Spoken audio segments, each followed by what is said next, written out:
top 10. Oh my. Top 10. Where on the internet could I find things like this panel? Like this panel? Yeah, like what you're showing here, where can I go about that? Forum you can go Like, is there a website? Website exists for this kind of thing?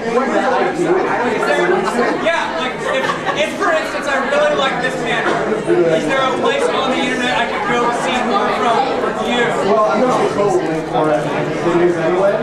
So, but just in case show me your news. Everybody go on the website to tell you they didn't got to hit my laptop. showmeyournews.com. Oh, okay. Show me your news. Really? I thought you were talking about WTFP Season 2. We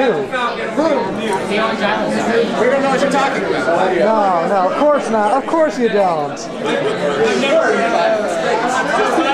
so glad I came here.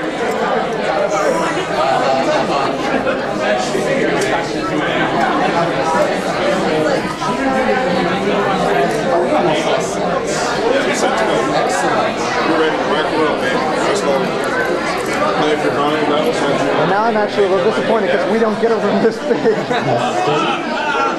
Testing. Pokemon Masters. All of you. What?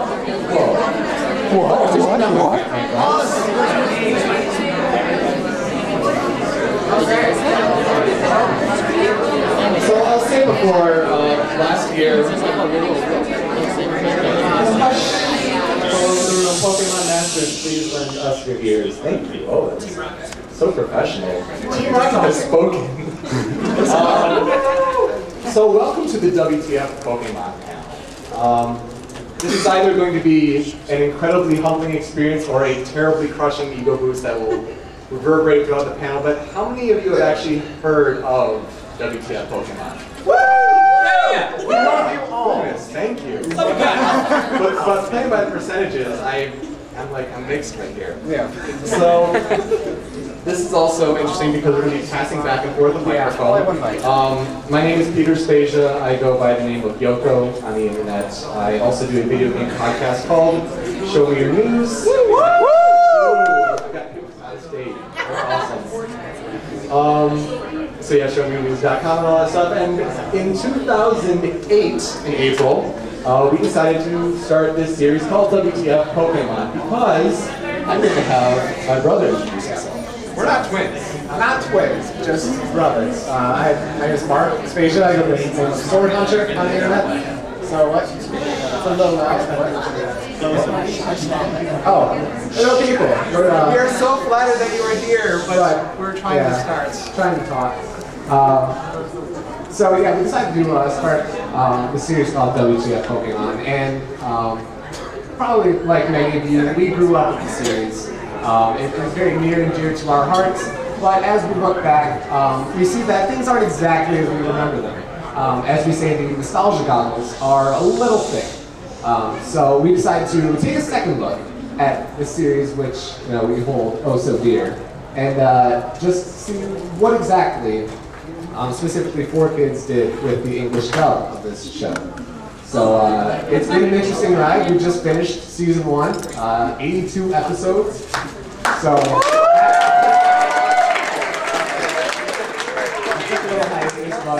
we thought it needed to be brought back, so we finished that up, and we have WTF Pokémon, the first movie. I also want to ask a question because it seems like so many of you are Pokemon fans. You've probably put up your own fan-related videos on the internet. Who here has been hit by Shogakukan, Showpro, anybody? Boom. Okay, maybe it's a select few, but when you put up Pokemon material on the internet in particular, it can be quite terrible. And so that's why we picked this back up in March, starting with episode 49. I've been going weekly ever since. So there's definitely a hiatus there, and that was caused by YouTube being YouTube. Yep, that's what it is. So we're trying to keep to a schedule that we've already started late. Thank you again for technical difficulties.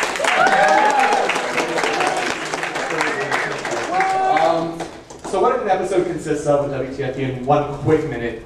We do a little intro, and we do a 1-minute plot recap of the episode. So condensing 22 minutes of footage down to 1 minute can be pretty tedious, and then what we do is we break down the bottom 5 moments of the episode. Some of them can be nitpicky, but some of them are glaringly obvious. And so what we've done to start off the panel is we made a video of our, as you see, our top 10 biggest Indigo League fails. And we take all of the, 82 times 5, 410? 410. Yeah, not bad. So we've taken 10 of those and made a little countdown, and then we've done 5 of everything else. And you'll notice some of the moments, we'll do a little discussion afterwards of what some of you may remember as moments that you don't really remember as a kid, but then if you go back and watch, like, oh, these are notable moments that for kids, the original writers, they maybe could have done a better job. So let's cue up the first video. We've got 30 minutes of video today, so let's keep it going. Pikachu, go on!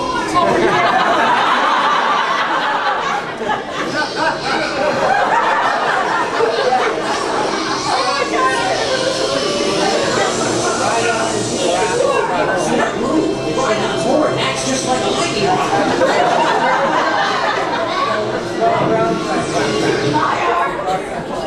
Where are you, Ash? The Pokemon Center in Viridian City. You're already in Viridian City? It took your father 4 days to get there when he started Pokemon training. He'll be so proud. You're the apple of his eye. Yeah, a rotten apple. Oh, Ash, don't. You're having fun. Daddy, he'll never talk to me. Huh? Have a donut. Come on, let's go. These donuts are good.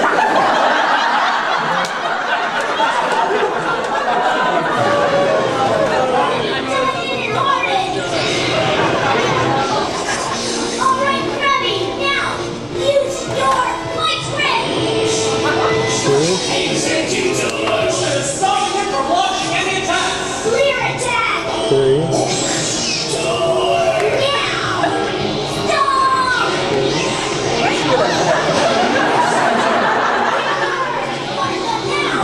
5. Keeper, follow. All right, now Keeper, hammer attack.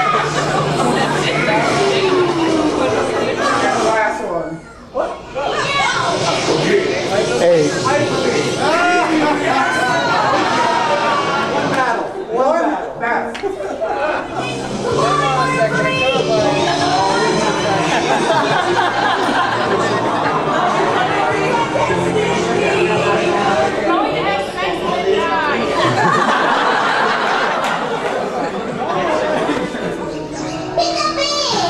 Please don't. Don't cry. All of these Pikachu here in the forest need you. So just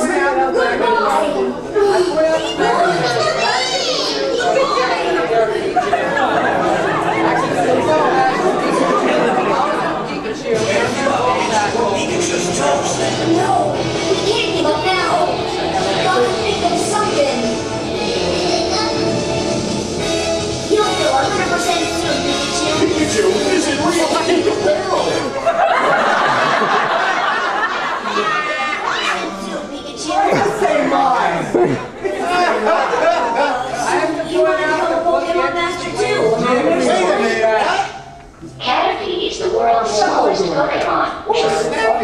Yeah, that's true. The correct answer? Poliwag. As any master would know, when Poliwag evolves into Poliwhirl, the swirl will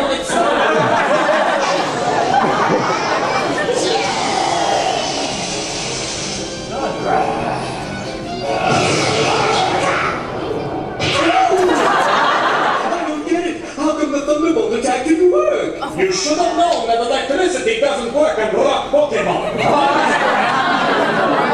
Pokemon. Pokemon, Pokemon, Pokemon. Pokemon, Pokemon, Pokemon, Pokemon, Pokemon. Pokemon, Pokemon, Pokemon. Pokemon, Pokemon, Pokemon, Pokemon,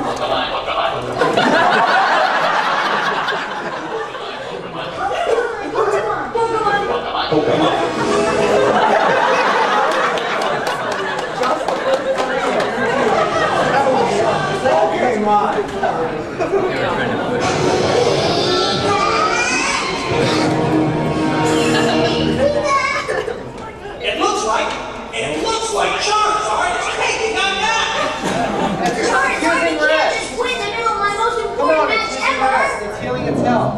Oh, we have to think about that one. What is it? Just in time. Pikachu is the winner! That's how it ends. The winner of the match is the red trainer,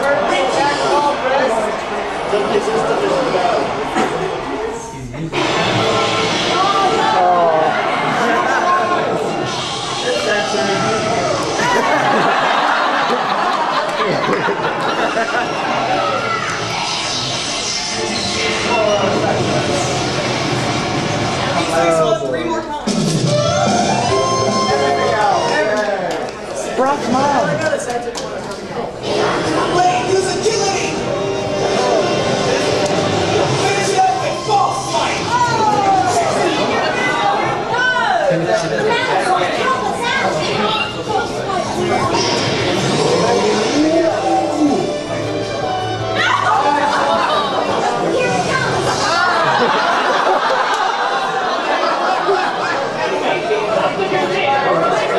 Both of Ash's Pokemon are water types, and they're totally weak against fire types.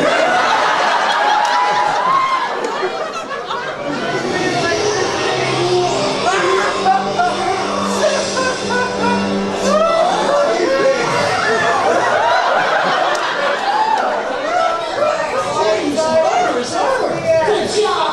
Swallow! Hit him hard now with your quick attack! You all know this. Trainer, which one of these Pokemon is Okay, trainers, you chose one. You were right.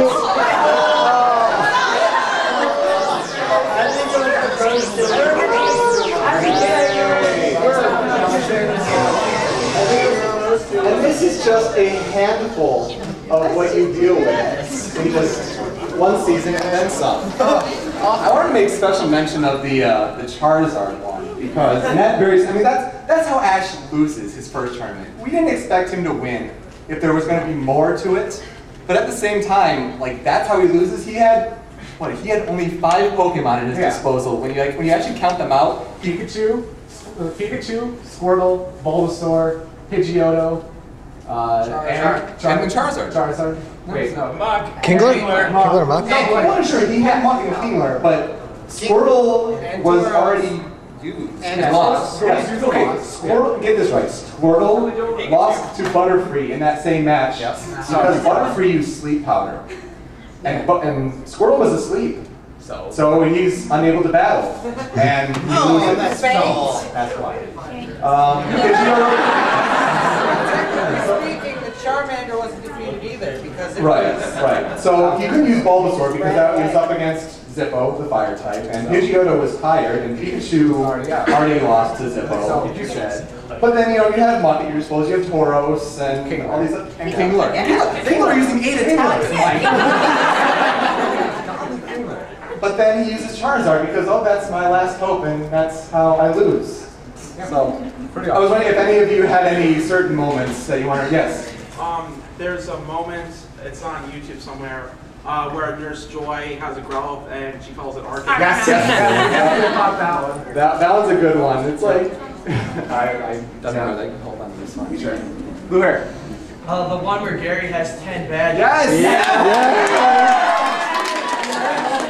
Yeah, that's a pretty classic one. We have to look at the badges specifically and see if there were any that we recognized. And there was one that we recognized, but it was not actually from Pokemon. Turns out that Gary had a companion cube bag. It looked eerily similar. Gary is so pro in Pokemon that he beat Portal. That is dedication right there.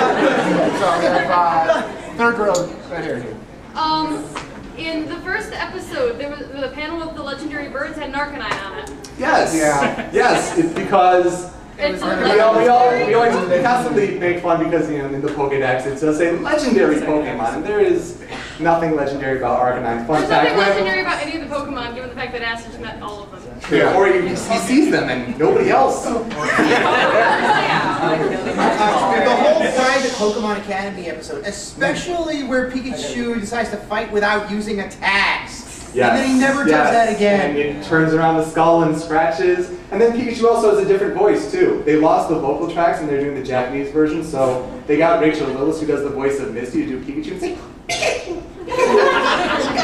It's definitely pretty noticeable. Right there, back here. The cardboard rock calls Ash ass in the episode he turned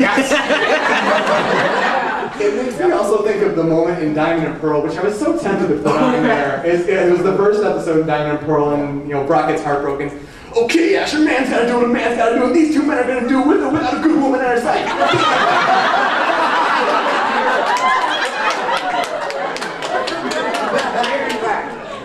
That lighthouse episode with the giant Pokemon. Nobody knows. He's talking about the Bills episode with the Dragonite that nobody knows. Absolutely. Nobody knows that it's a Bill. And yet it shows up in the movie right here. Yeah, right. And then actually, if you look on Bill's door, I believe, it shows Mewtwo. Which is really strange because no one should know about Mewtwo yet. Maybe Bill is secretly a member of Team Rocket. Team Rocket! Team Rocket! Continuity! So, yes, this is here. These ones actually span over the thing. How Ash always meets legendaries, and when he meets him again, it's like, ooh, legendary. Oh, I remember you. And how he always stays 10 years old throughout. Yep. Yeah. It's been 6 years. He's still 10 years old. Benjamin Button. Okay, 2 more. We have Gengar in front here. Yeah, Gengar. Gengar! Yeah. So, what about the multiple instances where rice balls are popcorn balls? Or onions? They do that. Someone's making me cry.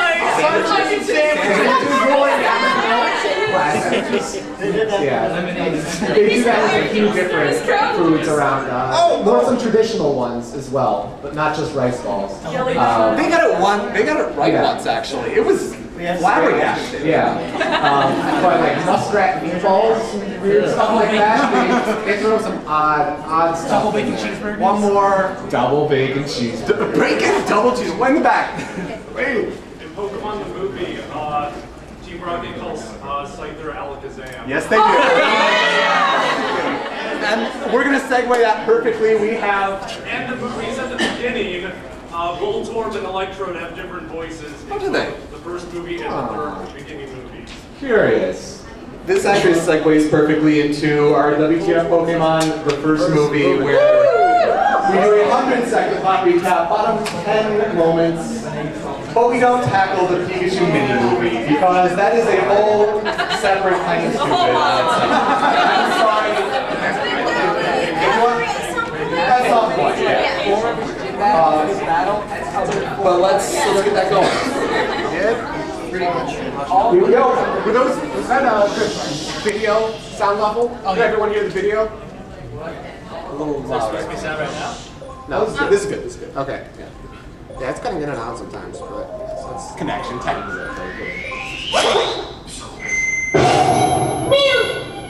This is Yoko, and this is SwordHunter. It's time for us to break down the first Pokemon movie. We're here at Youmacon.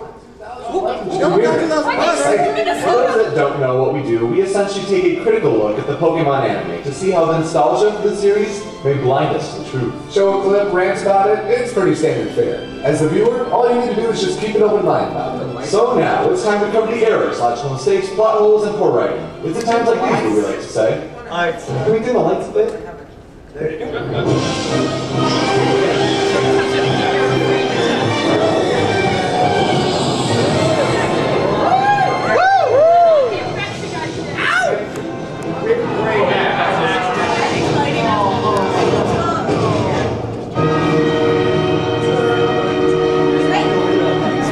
Ears open, fast talking, here we go.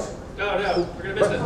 You gotta The film opens in a laboratory where scientists have been working hard to create Mewtwo, the most powerful Pokemon in the world. By taking the ancient legendary Pokemon Mew's DNA and improving upon it, Mewtwo's been given very strong psychic powers. Strong enough for something in reason, actually, so much so that it thinks about its purpose and destiny.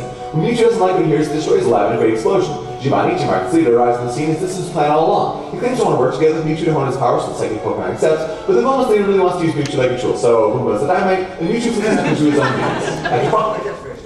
After battle, you got to join my lines to the message, which Rowan offers an invitation to New Island with. Number one Pokemon Master wishes to challenge extra battle. The big storm was afoot though, and they buried New Island's camps, which disappoints all being better trainers. There's something about a proxy going on that's actually really heavy on foreshadowing, but man, who cares? Some trainers are heading beyond another Pokemon anyway, despite warning, so Ash is going to be stubborn to go too. This is when Team Rocket shows up, disguised Vikings, and takes the gang to the island, but they're sure to start that storm, and by some miracle everyone somehow makes it there. Everyone makes it with 3 other trainers that made it to the Mewtwo Sun Shimon High, which shocks everyone that the Master is actually a Pokemon. After some display of Mewtwo cards, we see Team Rocket stumble upon the underground operations of the facility, which sets up the premise of clones. The trainers challenge Mewtwo to battle, so the psychic Pokemon uses his superior clones against the All-Stars, while action charts are about the best fight, they get their butts kicked. So if we're going to go to spoils, so Mewtwo steals every Pokemon and makes clones of them, and he's successful in doing so. But Ash leads the charge with the originals to stop Mewtwo's plan, and he attacks Mewtwo head-on. That's right, Mewtwo is faced actually a terrible fate, forcing Mewtwo to begin an all-out war of clones versus originals. Ash's all the brutal battling going on while everyone raising out pointless fighting is Ash is going to be a man and put a stop to it. You know, by getting in the middle of a big psychic attack. How will everyone be saved? Naturally, all the Pokemon cry for him. And that makes Ash come back to life. Not only that, but Mewtwo understands what he did wrong, retconning everything and deeming it non-canon by wiping everyone's memories and sending everyone back to the past. The storm clears, the narrator does his thing, and the journey continues. It's all alright, eh? Nothing's illogical? Well, this is where the bottom 10 will prove you wrong. It's futile to try and escape my power. Never mind the Pokeballs! Carry them away!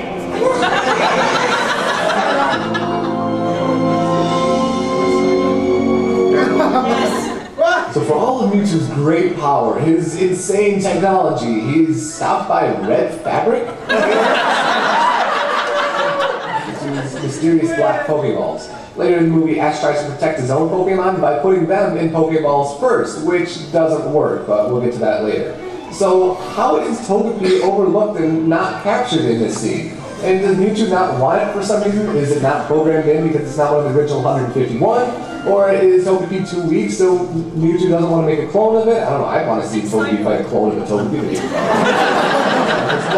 But still, how is Togepi just overlooked in this entire movie? It's a Pokemon. Number 10, Togepi's totally trivial. Oh God!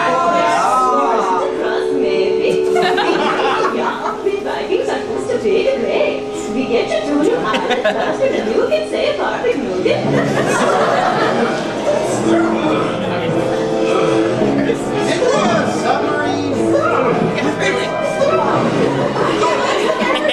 didn't know Vikings still existed. They must be living in Minnesota. But first, let's take a look at the word Farfignugan. Jesse says it totally stupidly, but the word is a made-up word, German, from Volkswagen, and it's basically saying it's, driving enjoyment. You get Farfignugan out of driving a Volkswagen. So what is it doing here in a Viking impersonation? That's terrible. I mean, Nordic, German, it doesn't really make too much sense. Also, yes, the stroke joke, kind of bad, but most people remember the scene for the terrible Minnesota Vikings joke. Big American audience, let's Americanize this up for 4 kids. They mostly live in Minnesota if they mostly live in Shut Up. Number 9, the naive Nordic Nona. Jim, where are you going? Where my heart learned what yours knows so well. Here I will. You're not smiling, it's pretty funny. Perhaps for you, these events are best forgotten.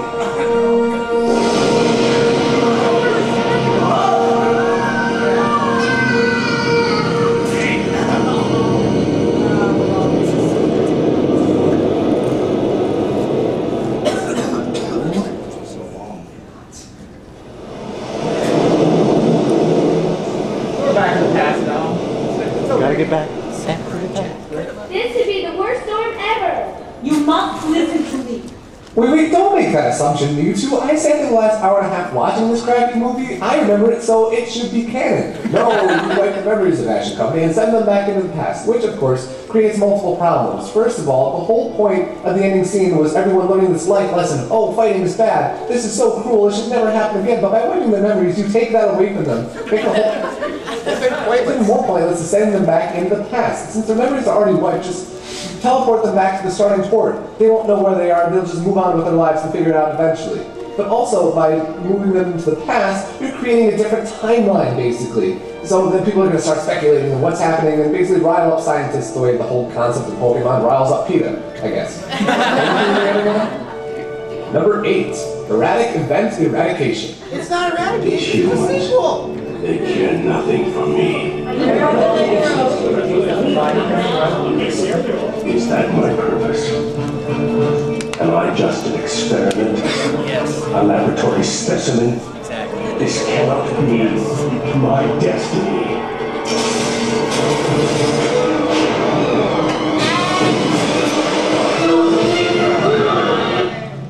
Behold my powers. I am the strongest Pokemon in the world. Stronger even than you. I am the new ruler of this world. The master of humans and Pokemon alike. You're just a boy! We're going to have a compelling antagonist. That antagonist should have his motivations be pretty clear to the audience, and in this case, Mewtwo's are. He's a clone that's been created for science. He can think and reason. Oh, what's my purpose? What is my destiny? And that's kind of weird. But what happens when he's treated so poorly? He blows stuff up and wants to take over the world. Why? That's such a trite, cliched approach to take with a villain that as a result, we hate Mewtwo, not because he's so evil and he's butting heads so viciously with the protagonist, but because it's wasted potential of a character. Mewtwo could have been so great, and yet because he wants to take Pokemon and make his own world because they're slaves and Team Plasma and blah blah blah. It's awful, really. Number 7, Mewtwo, atrocious antagonist. I know! You can't they're already inside a Pokeball! Bulbasaur Squirtle return! There's no use.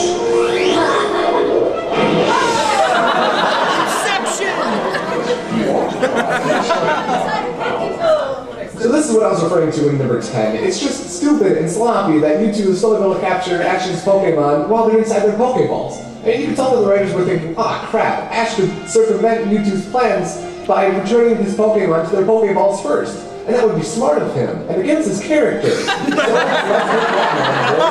have Mewtwo capture his Pokemon anyway. So instead this turns into like a or an Inception dream layering thing. They probably come up with some kind of scientific reasoning that this is really stupid, of like, you know, converting matter to energy and energy to energy, like mixing, and would screw the Pokemon up or something? I don't know. Number 6, Pokeballs catching Pokeballs. No. Your Pokemon will not be spared. They have disgraced themselves by serving humans. Those Pokemon are nothing but slaves. I too am Charmander, Squirtle, and Bulbasaur. But for their evolved forms, I use their genetic material to clone even more powerful copies. Copies? They're clones. I kind of want to get a sense where your head's at.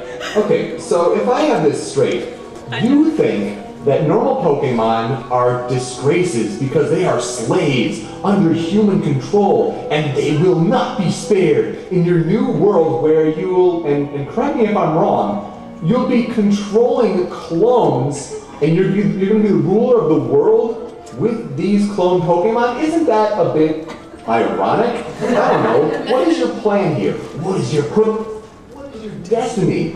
You want to rule the world with clones, but you're going to chastise these Pokemon and destroy everything. And you know, this is just a further example of why you had so much potential at the start of the movie, but now we hate you because of wasted potential, and you're just a terrible antagonist, really. Number 5, scoffing at senseless servitude. I will walk over Pokemon special. What is going on? Laugh at nothing. He blocks all their special abilities. Let's just say it. They're literally beating Get out of layers.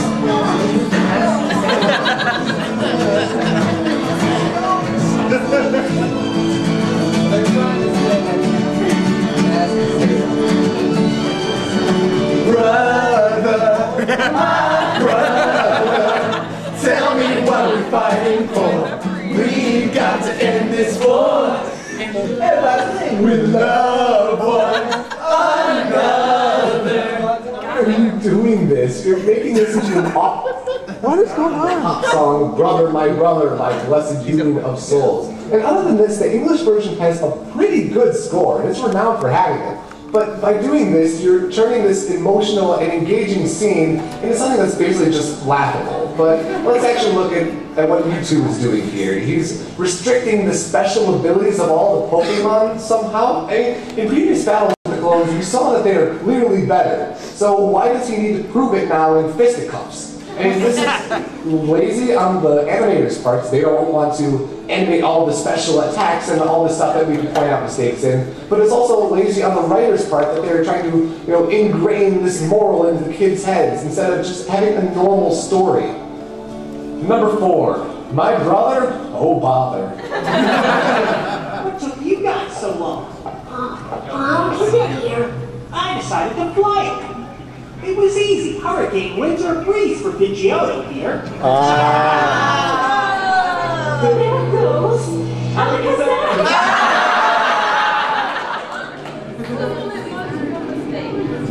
Sandshrew? Nope. Nido? Nope. Vaporeon? Okay, I got it. If you've heard some episodes of WTF Pokémon before, you know that 4Kids is already pretty infamous for messing up their own source material in the TV show. Hell, in the Poke Rap, of all things, the Poke Rap, they have a couple circumstances where they call the wrong creature the wrong name. But now you have a Hollywood movie shown in theaters nationwide, and it's a big fad with all the kids. And what do? You call Pidgeot Pidgeotto, you call Scyther Alakazam, and you call Sandslash Sandshrew. Now 4Kids has gone on record as saying, oh, we made these mistakes because the kids who are real, they would know that we made a mistake. But is that just a cover-up, or is that really what you think? It's definitely a cover-up, and 4Kids, they're just dumb. We've said it before, we'll say it again. Number 3, movie material misnomers. It's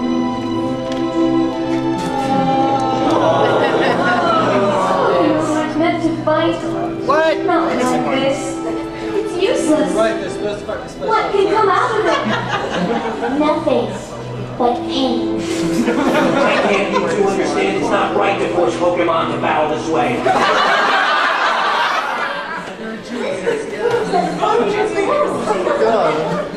Yeah, the clips have been shown. This goes on for minutes, and the script has the characters continually trying to drive this point into the minds of the viewers that fighting is wrong, it's terrible and cruel, nothing good comes from it. Why can't people understand that? So basically, they're trying to justify the entire franchise on the phrase, but not like this. Of course, you're punching and kicking that kids can actually replicate.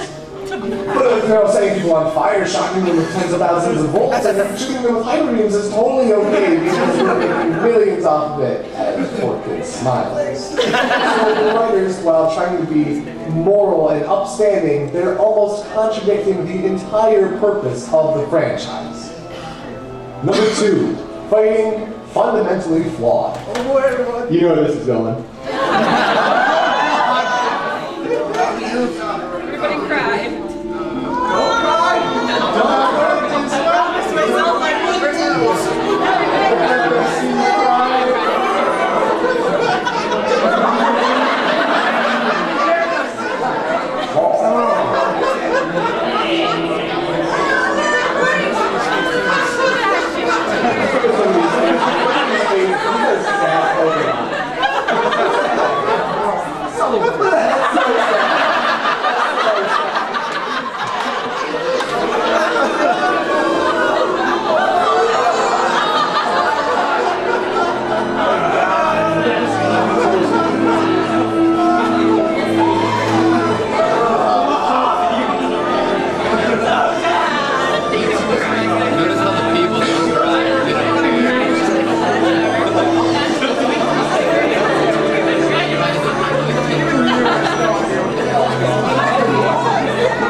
He's dying poison already. Ash brings back the sun.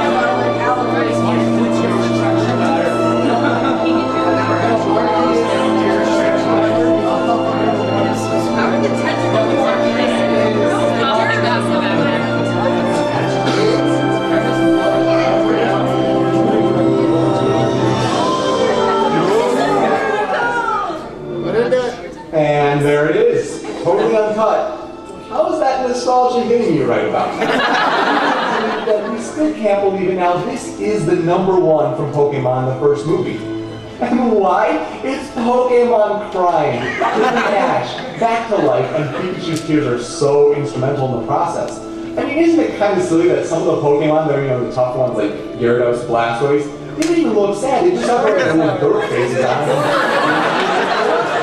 The real reason, aside from this just being totally stupid, all that stuff, the real reason why this is #1 is the lesson that it teaches kids. What happens if a loved one dies? You cry. Cry, cry, and maybe they'll come back to life. Hell, get your pets the help. If they don't, make that happen. That's why it's just ridiculous. #1. The power of Pikachu tears. Alright, quick recap. #10, totally needs totally trivial. #9, the naive Nordic Nona. #8, erratic event eradication. #7, Mewtwo, atrocious antagonist. #6, Pokeballs catching Pokeball. #5, scoffing at senseless servitude. #4, my brother. #2, fighting, fundamentally flawed. And #1, the power of Pikachu tears. Okay, so it's time for the end of the show. If you like what you saw, please feel free to contact us on Facebook, iTunes, subscribe to us.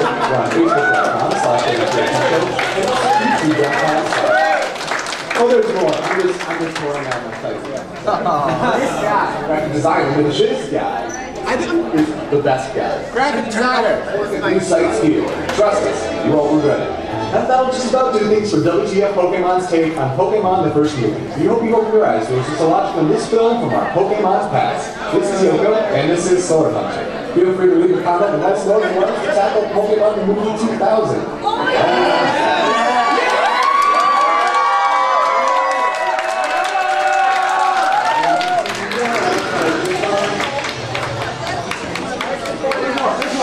There's more. Wait. There's more.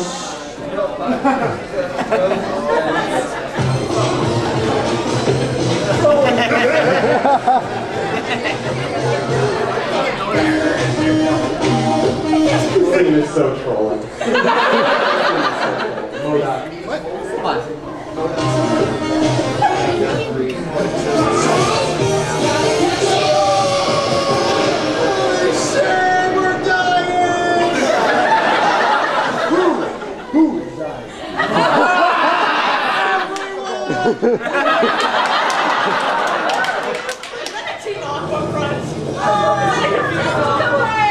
Who's that Pokemon?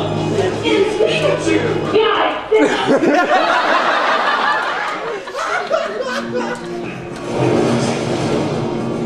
Gather round, you children, to hear the tale so sweet of a man who dared to race machines with nothing but his feet. Marshall versus the machine. I can't stand his ass. I'm going to attack him. Head on.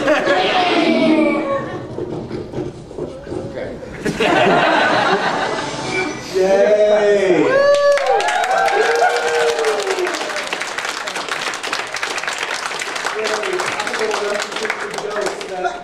You know you did it and you love it. There's another issue with the movie. What is it? The ending. Team Rocket is still on the island. They are still on the island. But Team Rocket has gotten out of worse situations before. They've been surrounded by Gyarados, having to go around them, and Dragon Rage and all that. We have 7 minutes, so 5 minutes of question and answer. I wish we had more, but technical difficulties, as you can see, we're trying to work with sound and all that stuff. Right behind here. If the scene when Pokeballs catch Pokeballs, yes. Well, if Mewtwo has super psychic powers, why doesn't he just take the Pokeballs out of his hands? Why not just teleport him away, right? Yeah, I know. Like, why don't you just throw everybody away? Like, why don't you just to make a chase scene? Yeah. So Pikachu can last long. Yeah, I know. That's just psychic. I mean, Yeah, I know. we all know He's a psychic psychic types. Pokemon. So broken in the first generation. So broken. And then there's the issue of the Pokeballs that did get caught. If they're supposed to be cloned via reading the Pokeballs, then would it clone the Pokeballs as well, or? It's Russian tactics. Yeah. I like to take that. What happened? I'm an engineering physics major, so I like looking at all that crazy stuff. So according here, and then there was a question about that. What is your opinion on Venus toys? Venus toys! Venus toys! It's kind of weird, but personally, we prefer being Blastosaur. Blastosaur instead of Venus toys, but you know, I was not a fan of the actual mixing, or just Ghastly overall, how, you know, he transformed into a mongoose. Or a mongoose? What's a mongoose? He transformed into a fire extinguisher. Just like Ditto in Duplica's Ditto, Duplica's Ditto transforms into a cannon. I mean, it makes sense of that. Yeah. First one, just a silly I actually just lost my train of thought. Oh, still bored. If you get it, let us know. Anyone else? There's a question in the back. Right in front of you. Silver. Do you think that Mewtwo is the possible leader of Team Plasma? Yes. That is very interesting speculation. And we do like our speculation. As probably Super Smash Bros. Brawl, we did plenty of that before. I thought he became a hero after they took turns. Maybe he can turn back again into Mewtwo. All that matters about Mewtwo return to his drying pan. Yes. Why do you think Jesse and James have spent, what is it, 16 years now chasing some random dude's Pikachu when they have the only talking Pokemon in the entire world? Good question. You'd think that they would do a lot more with the talk. If you guys in here, you know, why is Jesse and James, you know, spending years and years and years packing the one Pikachu where they, you know, have the talking Meowth and all that. And it's funny to see like all the characters that come across Meowth and like not freak out. So like that's normal. I think it might be because Pikachu blew up a freaking building in episode 2. Do you guys remember that? Like it was a lava plume and it was a hospital, like a Pokemon center, like killing everything. When he goes down a level like every time they go to that region. Yeah, different region.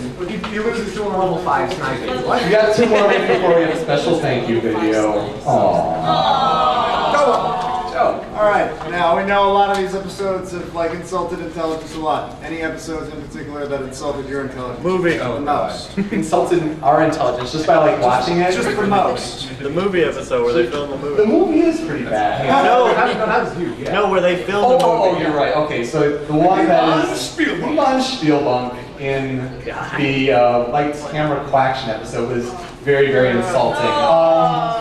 I went to film school at the University of Michigan. I'm now doing master's work at Oakland University for media studies, so it kind of makes perfect sense. Like, let's be critical of media. And so when Ivan Spielbank just like shot film all incorrectly, I lost it. Episode 71, if you want to listen to that one. He doesn't even call action. I mean, what's the one thing directors do? Calls action. Doesn't even do that. It got done in a day. Yeah, done in a day. That too.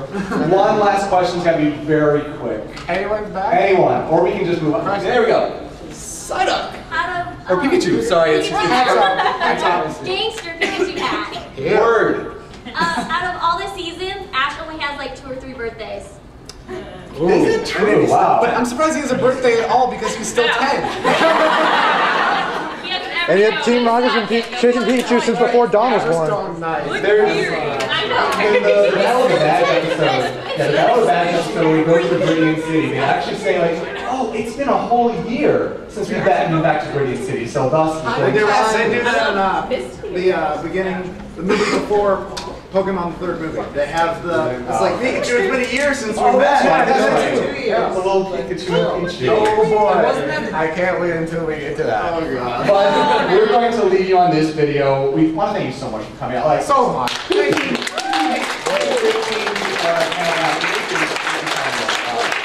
So with that, we're going to thank you. I'm going to stall some more for time because we only have a couple minutes left. And it was rather amazing. This is it. Our last live WTFP episode recording, Thursdays at 7:30 p.m. Eastern at livestream.com/show. We do live stream recordings, so check it out. I want to thank everyone for being so...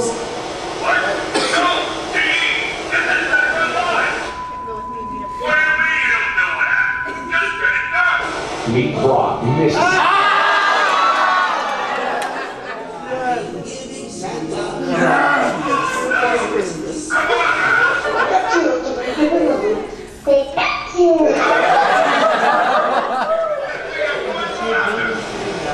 That's not it. No, well, it is peaceful, isn't it?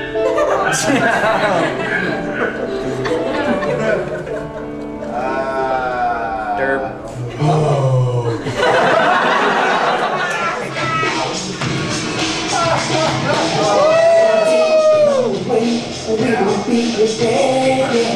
Let's get us and my hope will never make us scared. In our hearts, there's no doubt. It's our destiny.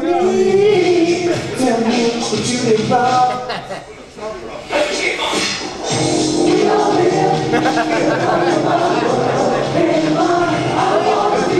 That's what finally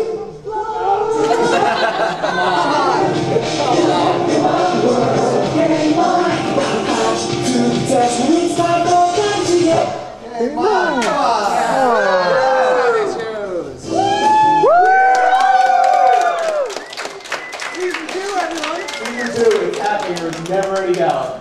Never any doubt. Thank you guys so much for coming. Check us out, WTFP shows where we have all the Twitter and Facebook, bottom 5 on YouTube. Check it out. We would love to hear your comments. And thank you again for coming. Happy Youmacon.